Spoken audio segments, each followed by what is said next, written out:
माऊली आता सकाळच्या पहाटेच्या वाजलेल्या आहेत 4 आणि या ठिकाणी पाहू शकता संत श्रेष्ठ जगद्गुरु तुकाराम महाराजांच्या पालखी सोहळ्याचं या ठिकाणी लोणी काळभोर या ठिकाणी मुक्काम आहे आणि या ठिकाणी पाहू शकता सकाळच्या 4 वाजता काय चाललेलं आहे।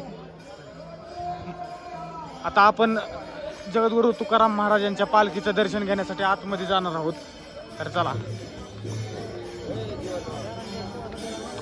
सरपंच आलाय होय बोला सरपंच